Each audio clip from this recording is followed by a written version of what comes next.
Hi guys, I'm Kat and welcome to my channel, Rising from the Illness. This week I'm going to be talking about my seizures, how they affect my life and when I was diagnosed. If you are enjoying these videos then please don't forget to subscribe, hit that notification bell and give me a big thumbs up if you're enjoying it. So like I said, I am going to be talking about my seizures today, so let's get on with it.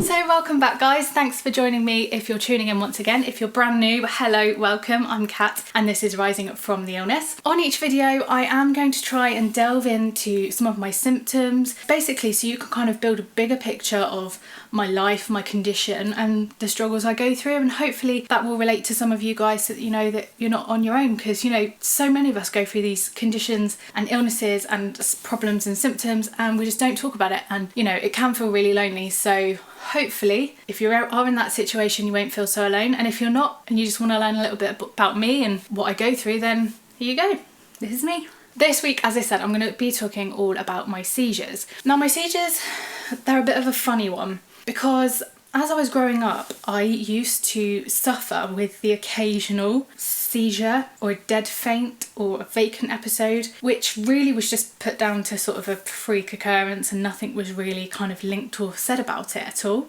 I tended to find that when I got stressed or worried or anxious, I started to have a flare, which is very common in Behçet's disease anyway. Then I started to see a pattern where occasionally I'd have these odd faints or seizures. I remember I was about 23, I'd just been diagnosed with Behçet's, but I think it was the night before my great uncle's funeral and I was on stage in a show and I completely just passed out and had a seizure. And of course then there was grief, a bit of anxiety, worry about the funeral, but these things weren't really put together, and to be honest I didn't even think about it either. I just thought I was run down, I fainted, that was it. Again, another seizure happened when I was about 27 and my dad was really poorly. My dad actually got diagnosed at the end of 2016 with a grade 4 brain tumour. So the whole of 2017 was a very tough year. My illness really suffered, but I just tried to plough on for my dad because I wasn't important, you know, it was my dad needed the support and he needed me there. And I again had another seizure that year. And at the time, like I said, they were very sporadic, very just one-offs. But looking back now, it all makes sense. Obviously, it didn't at the time. I've kind of experienced a few of those kind of moments of the faints, the seizures and everything, but it really sort of ramped up when my dad passed away. So my dad passed away just before Christmas in 2017. Beginning of January, so just after my dad's funeral, my husband left. My nan then died that year and my granddad died that year. And I lost my job. So along with that and being horrendously poorly and ill, I didn't have a great time and my body just went, that was it. Literally everything just flared and I became really poorly. Now the seizures started becoming very, what's the word I'm looking for? Very, I have no idea. The seizures started becoming very consistent, they were very close together and they were very violent as well. I know, I can't even tell you the amount of times that I've been hospitalised now because of the seizures. Basically my whole body just went blur, and when I was in London for my daily clinic, which I go to every few months, I mentioned it and they sort of went, oh okay, yeah, neuro-Behçet's is another part of Behçet's disease, some people have it, some people don't. I had scans and we came up with a sort of medication plan. So to start with they put me on topiramate. That was horrendous. I literally, my lips started going blue when I was passing out. It was obviously not nice. I mean, I say it was horrendous, it's not horrendous for me because I didn't know what was going on, but for everyone else around me they said it wasn't nice. So they then changed that to sodium valproate, which is what my current medication is now. We are trying to kind of slowly try and wean down, but that does help try and keep them under control, and it has helped a lot, although they're not 100% cured. I never know if they will be. We're taking each day as it comes. On a daily basis, at one time I was having maybe about 3 or 4 seizures a day, and slowly we managed to kind of like rake them back. It's still very random. Sometimes I'll completely pass out have no idea what's going on. I've been known to stop breathing, like I said, being hospitalised. Other times I'm just very vacant, there's not a lot going on. Sometimes I'm aware of what's going to happen because it feels like I'm in a goldfish bowl, like everything just goes really like sometimes I kind of know just to get myself on the floor, get myself on a bed, or you know, try and just get somewhere safe. Other times it just happens like that. I'll literally just wake up, not have a clue why or how it's happened. It was very difficult for me to get my head around that. That's what took, for me, my identity. They took my life. I lost my freedom. I haven't been able to drive in 3 years. I had to give up my driving licence 3 years ago. I have no idea when I'll be able to drive again. Obviously I want to drive again, but if it's not safe for me and it's not safe for people on the road, then obviously I'm not going to. So it took away my freedom with my car. I then couldn't be left on my own. I couldn't go out on my own. I basically didn't have my independence anymore. That's what I really struggled with the most. I, to start with, was scared about leaving the house, even with my family. I didn't want people to see me having a fit. I didn't want to be embarrassed. It was just a whole new thing to me that I was trying to get my head around. It wouldn't be uncommon for me to wee myself or poo myself. I mean, that's just, we kind of make a joke about it now, and when I come to, there's a joke of like, oh, just check your pants, have you had a wee, or which is kind of the way that I've wanted to approach that as well, just because I think if I couldn't have a laugh about it, I just wouldn't have coped at all. You know, for a girl in her late 20s, it's just, it's been a massive change and something for me to get used to. I used to really worry about doing it fitting in public. I've fitted in like supermarkets, out in public, in parks, you know, I've been in my wheelchair and we've been out to the park with my niece, and my brother's playing on the swings on my niece, turns around and I'm out of my wheelchair fitting on the floor. It's not nice, and I really had an anxiety about going out and just being in public because I was scared and I didn't want people to see me like that. It is hard, sorry. It is hard, it was hard, it still is hard to get my head around the fact that this happens to me and I don't know why. And sometimes it really frustrates me. Other times it just makes me really sad. And sometimes it really worries me, because sometimes I think, what if the next time I don't wake up? Or, you know, what if the next time's so bad that there's not enough oxygen gets to my brain? Like, these things really, really worry me. And although now with my seizure medication and with my plasma exchange that I'm having every 6 weeks, my symptoms are getting better, they're definitely not cured and nowhere near it yet. So it's something that I'm still ongoing and living with. I think the main issues for me is people's reactions that really get to me, and that's good and bad. So firstly, I used to be petrified of being out in public. Maybe I went out for a meal with my friends and family, or we went out for a drink, and you know, I can't drink a lot. Sometimes I'll just sit with a Coke, but I like to be around people. And you know, I was at a bar once and I had a fit, and there was like a sort of sofa couch thing my family led me out on and just kind of let me do my thing and my fit and kind of just left me to it. And my friend after said, this was kind of the day after, that he nearly got into a fight while I was having a fit. The only reason he didn't is because I was having a fit. But the table next to them were basically saying I was a disgrace because I shouldn't be that drunk in public. That really gets to me, and I know people are just like that. People make passing comments, but I think they ate their words when my sister then got my wheelchair, brought it over. They had to kind of, you know, get me out. That really upsets me, that people look at me and think I'm an absolute disgrace because I'm absolutely off my trolley, when actually it's just my condition. I can't control it. So that really upsets me. The other thing that upsets me is my family and friends' reactions.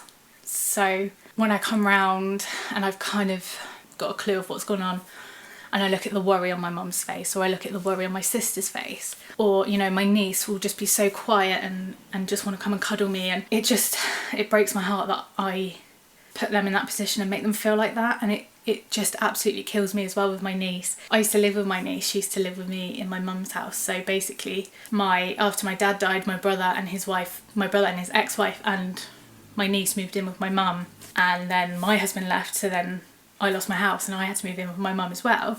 And then I got really poorly. I had to stay there because I couldn't look after myself. So my niece was there and she went through a lot of me and my illness, and she was just brilliant. Like, she was just amazing. I remember once I woke up on the kitchen floor. I looked up and my brother just had a towel around his waist. I was like, what the hell's going on? And basically my brother had been in the shower and I was downstairs with my niece and I'd had a fit. My niece was obviously trying to get my brother's attention, so my brother came downstairs. My niece had got me into a recovery position on the floor. She'd had a pillow under my head, she'd had a pillow under my arm. And I just think, oh, I think she was only about 4 or 5. For me to have to put a 4 or 5-year-old through that, to have to know what to do if her auntie has a fit or a seizure, it just absolutely kills me. But she takes it so well. She's so good with my illness, and she just really wants to learn. She wants to know why and like what the doctors are doing to help, and she is brilliant. She comes up with little nicknames. So apparently when I have a really bad fit, my right hand shakes a lot more, and she says it looks like a floppy fish. So she says Auntie Kat's got the floppy fish out again. She also says it's called a shaky thing, not a fit, it's just a shaky thing. She says sometimes it looks like I'm playing the guitar as well. We do try and have a laugh about it, and in a positive way, and make sure that she's not scared about it, because that would be even more difficult for her. But I think she's quite comfortable with what to do if she's around me, which is great. I know once she was actually with me and my gran was panicking more than Maisie, and I think Maisie just said, "Gran, go and sit down. I'll deal with Auntie Kat." Which is lovely that she knows, but I think it just really upsets me that she has had to deal with that and learn that at such a young age. So that really does upset me, and I think sometimes even with Chris, when I see the look in Chris's eyes after I've had a fit or I've come around, and I just think, oh, I just wish I didn't have to put people through it, because I always say this, I don't know what's going on. I have no idea. Sometimes I'm a bit aware, and I get a bit kind of like I'm aware, and I try and fight against my body to try and stop it. That's the worst thing you can do. But most of the time I'm not aware, so it's actually worse for the person who's with me. And to look at it, it's horrendous. I know once my neurologist said for my family to film them, just so that he can see, it's going to be absolute luck if you end up having a seizure in front of your neurologist, They filmed a few, and you know what, I had to stop watching them. I couldn't watch them. It was literally like I wasn't even watching myself. It's horrible. So I don't watch them anymore. I just send them straight on if they need to see them. It's a really good tool, but it's just horrible, isn't it? Like, my family are like, well, we don't want to be stood filming you, we want to help you. But yeah, a lot of my family are kind of like trained now. They know the signs. They know if I start looking a bit vacant. Sometimes my face drops. It's just one of those things that people have had to deal with my condition. Like I said, every week I'm going to be talking about different parts of the condition, and every single factor and part of my condition is a massive deal to me, and it really affects my life. So I just really want to really show you how much it affects me. So once we've done all of these videos and put it all together, you can see how much of a struggle I go through. And this isn't by any means me saying, oh, feel sorry for me. It's just, I just want to get it across that not all illnesses are visible. Like, there's so much going on here inside that people just don't have a clue about. And I think this is my whole thing, my whole message is just to be kind, because even with the stories I've told you today about the people who thought that I was just being disgraceful, just be kind, just think, I wasn't shouting, being rowdy, anything like that. I literally was just fitting on the sofa. It's just one of those things, isn't it? It's what I always say, that you're not gonna understand what you don't know. So I'm really just trying to open up and let you all know every aspect of the illness and every way that I struggle with it. And I would say that seizures is a massive, massive struggle for me even now. I still have seizures now. Now it's a lot more like vacant episodes and sort of pass outs and blackouts. But it's still not nice. I still go down hard. I still hurt myself. Constantly got bruises on my shoulders. And, it's just one of those things that we can kind of control to a certain level, but I don't know if it's ever going to be cured. I don't know. I'm having my plasma exchange, which I will do a full episode on my plasma exchange, because that is a whole other episode of what goes on there. Basically my treatment that I have every 6 weeks, and it's the plasma in my blood is taken out and I get a donor plasma instead, which does help. So I'll explain all that anyway, but I thought it would just be helpful for you guys to kind of know each aspect a little bit more. There's many a funny story about me and my seizures. I know once my brother, we're in the New Forest at an open kind of concert thing. I was obviously looking like I was going to have a seizure in my wheelchair. So my mum got my brother to kind of wheel me out of sight. We wheeled into sort of this venue where there was no one in there because everyone was outside, and my brother was trying so hard to quickly get the wheelchair into the venue that the wheelchair actually caught on the lip of the door and threw me out of the wheelchair while I was fitting. So he then kind of went to try and grab me, but as he did, I vomited everywhere. So I vomited on my brother and I was fitting, and like, honestly, all the time, it's one of those things that I've literally just had to go, do you know what, I can't control it. I'm just gonna have to deal with it, get on with it. Okay, yeah, I might have a seizure in public, I might vomit, I might be sick, I might have a poo. I literally can't control any of it. And I think when I started accepting the fact that, okay, so I'm either gonna stay in the house all day, every day, have my carer come in, but that's the only person I see, or I can accept an invitation to go out somewhere and just whoever I'm with. I mean, I wouldn't go out with just anybody, it had to be someone that I really trusted, but whoever I was with would just know that there's a possibility I have a seizure, and if I do, I do, and that's fine. And I think once I got over that, it was a little bit easier, but you know, it's still something that really, it gets me down. I miss driving, I miss my independence, I miss working, I really miss working, I miss singing, I miss dancing. Probably not something I'm ever going to be able to do again, but that was a massive part of my life that was taken away from me because of this condition, this illness, the seizures. Like I said, it's affected me, it's affected my family as well. And you know, my friends, I'm just so lucky that I've got such a supportive group of family and friends in my life who really just totally understand. They get it, they just work with me, and nothing's too much trouble. It does really upset me, I think, as well, because when my dad was so poorly and my whole family rallied together to care for my dad and support my dad, and then when my dad died, I basically took that role and they all had to then do it all over again for me, and I absolutely hated it. I hated it.